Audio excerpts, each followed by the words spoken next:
Sir, आज press वार्ता बुलाया गया है, किस संबंध में है और क्या कुछ नहीं है?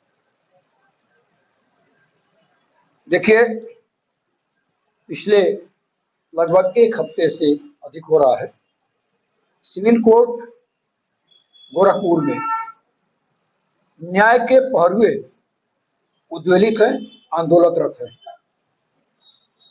इनका आंदोलन अपने किसी निजी स्वार्थ के लिए नहीं है और न ही इनका आंदोलन अपनी किसी बेहतरी और उन्नति के लिए है।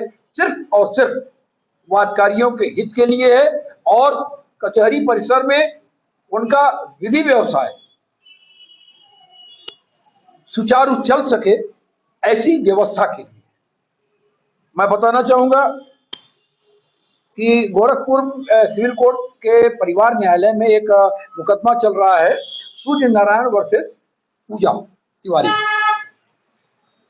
इसमें एक प्रक्रिया के तहत 16 में मुकदमा लगा था मीडिएशन में, दिनांक 13 को नवंबर को, जहां सूर्य नारायण के पक्ष के अधिवक्ता रविंद्र भूषणधर दुबे को पूजा के पक्ष के उनके पिता नागेंद्र तिवारी जी, उनके भाई सुशील तिवारी, उनकी मां और भी तमाम लोग आए थे। उन लोगों ने काफी धमकाया, बेजा शर्तों पर सुलह की दबाव बना रहे थे। नहीं मानने पर गोली मारने तक की धमकी दी गई। अगले दिन 14 तारीख को उनके फोन पर धमकी भी आई, लेकिन चूंकि अधिवक्ता और खास तौर से फौजदारी का अधिवक्ता इन प्रकार की चीजों का आदी होता है, उसको इस तरह की धमकियां मिलती हैं, वो मानता है कि ऐसी बातें आई गई होती हैं, उसको बहुत गंभीरता से नहीं लिया गया और वही एक घातक हो गया। 20 तारीख को रविंद्र भूषणधर दुबे जी को पूजा और उसके पक्ष के तमाम लोगों ने घेर लिया, मारा पीटा और सुशील तिवारी जो पूजा के भाई हैं, उन्होंने असलहा निकालकर उन पर फायर किया। किसी पर, चूंकि खिलाड़ी हैं, झटके से बैठे और बच गए। उसके बाद गोली की आवाज सुने तो वहां कैंटीन थी, तमाम अधिवक्ता लोग आ गए और लोग तो भाग गए। 2 लोग पकड़े गए, जिसमें सुशील तिवारी पकड़े गए और एक अज्ञात, जिसको बाद में विकास निषाद के रूप में जाना गया। इन लोगों को अधिवक्ताओं ने कैंट थाने के सुपुर्द किया। वहां पर इनकी रिपोर्ट दर्ज की गई 191(2), 191(3), 115(2), 109, मतलब जो गंभीर धाराएं हैं, हत्या के प्रयास भी है, सामूहिक योजनाबद्ध तरीके से प्रहार करना है। आप समझ रहे हैं, ये धाराएं ऐसी हैं जो किसी भी स्तर से थाने से अवेलेबल नहीं है। लेकिन शाम होते होते कैंट इंस्पेक्टर संजय सिंह ने इनको रिमांड मजिस्ट्रेट के सामने पेश नहीं किया, बल्कि थाने से ही दोनों अभियुक्तों को छोड़ दिया। किस अधिकार से छोड़ दिया? वो अगर बीमार थे, जैसा कि उनका कहना है कि बीमार थे, दवा करने के लिए छोड़ दिया। क्या एक हीनियस क्राइम में पकड़े गए अभियुक्त को घटनास्थल से आप दवा कराने के लिए मुक्त कर देंगे? उसके लिए व्यवस्था है कि आप ट्रांजिट रिमांड पर उसको अस्पताल ले जाते, वहां उसकी दवा कराते, रिमांड मजिस्ट्रेट के सामने पेश करते, वो चाहे जेल भेजता या आपको रिमांड पर देता, आप पर कस्टडी में देता।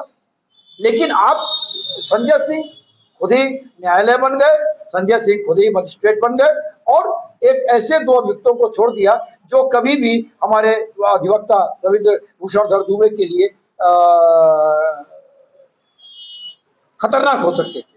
हम लोग ने उसके बाद इनको मौका दिया, इनसे बात किया, अधिकारियों से बात किया और उसके बाद से जो अधिकारियों ने, प्रशासन ने गोरखपुर के, चाहे वो डीएम हो, चाहे एसएसपी हो, चाहे डीआईजी हो, सबसे हम लोग मिले, लेकिन सबने सिर्फ आश्वासन की गुट्टी पिलाई। इनमें से जितने लोग नामजद थे, 6 नामजद थे और बाकी 6-7 अन्य थे, किसी की भी गिरफ्तारी और नहीं कर पाए। प्रश्न यह उठता है कि जब अधिवक्ता जो कानून के दायरे में रहकर पीड़ित पक्ष को न्याय दिलाने के लिए संघर्ष करता है, कैसे हिम्मत करेगा?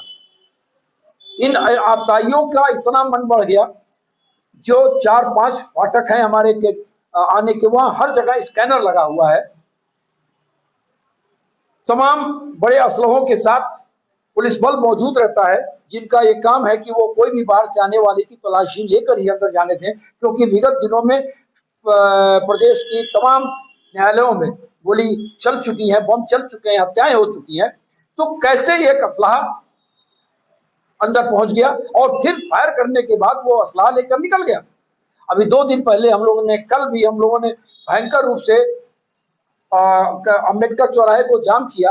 हालांकि उसमें हमने किसी राहगीर को नहीं परेशान किया, न एम्बुलेंस को रोका, लेकिन प्रशासन तक हमें अपनी बात पहुंचाने का ये एक तरीका था, हमें नहीं अच्छा लगता है। एक सप्ताह से ऊपर हो गया आप लोगों को प्रदर्शन करते, जबकि अधिवक्ता को सड़क पर उतरना पड़ रहा है।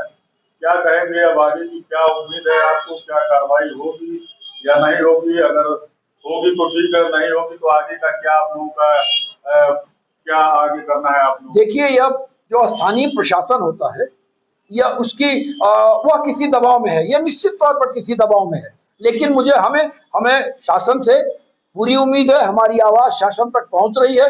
लेकिन यह भी सच है कि जब तक इसमें प्रभावी कार्रवाई नहीं होगी, जब तक अभियुक्तों की गिरफ्तारी नहीं होगी और संजय सिंह पर उनको उनके करनी का उचित खामियाजा प्रशासन नहीं देगी, हमारी स्ट्राइक चलेगी।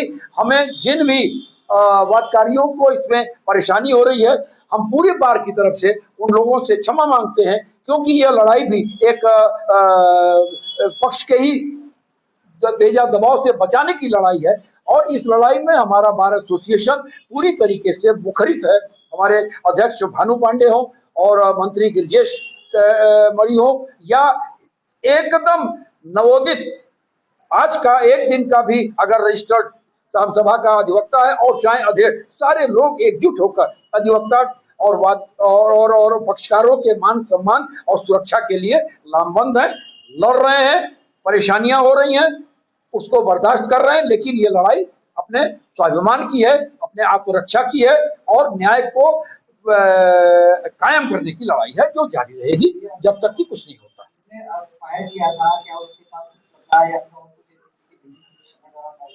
देखिए, जब फायर होता है तो एक भगदड़ की स्थिति बनती है। 2 लोग तो पकड़ में आ गए, लेकिन सुशील तिवारी जिन्होंने फायर किया था, उनके साथ कोई बंदा था जो उनके हाथ से असला छीनकर और लहराते हुए निकल गया। तो 5-6 लोग तो निकल गए भीड़ का फायदा उठाते हुए, क्योंकि वो बड़ी कैंटीन है, शुक्ला कैंटीन ऐसी कैंटीन है जिसमें दिन में 1 बजे कम से कम 200-300 लोग, चाहे वो बाहरी हों और चाहे वो अधिवक्ता हों, इतनी भीड़ रहती है। उस भीड़ का भगदड़ का लाभ उठाकर वो निकल गया। 2 लोग को पकड़ा गया और उनको हमने दिया तो उनको पुलिस ने छोड़ दिया। ना, कुछ नहीं हुआ। ऐसा भी नहीं है कि वो हार्डकोर क्रिमिनल थे कि वो कहीं चंबल के घाटियों में जाकर छुप गए हों, लेकिन पुलिस प्रशासन निश्चित तौर पर किसी बड़े दबाव में है। वो चाहे धन का दबाव है, चाहे बल का दबाव है और चाहे किसी राजनीतिक रसूख वाले का दबाव है, लेकिन दबाव में है। प्रयागराज का तेजी से बढ़ता अखबार, सनसनीखेज घटनाओं का आईना, कशिश मीडिया, हिंदी दैनिक समाचार पत्र, वर्षों से लाखों पाठकों का विश्वास, योग्य और प्रोफेशनल पत्रकारों के साथ सामाजिक उत्थान के लिए कार्यरत, सफलता पूर्वक प्रकाशन के 17 वर्षों से आपके बीच प्रयागराज से प्रकाशित हिंदी दैनिक समाचार। विश्वसनीय खबरों के लिए आज ही जुड़े, बच न पाएगा कोई हमसे छुपकर। कशिश मीडिया की नजर शहर के चप्पे चप्पे पर, भ्रष्टाचार को उजागर करने वाला, जन समस्याओं पर आधारित कशिश मीडिया। समाचार व विज्ञापन के लिए संपर्क करें 9454973605। अपने शहर की ताज़ा खबरों के लिए कशिश मीडिया हिंदी दैनिक समाचार पत्र फेसबुक पेज और यूट्यूब चैनल को सब्सक्राइब करें और बेल आइकॉन जरूर दबाएं।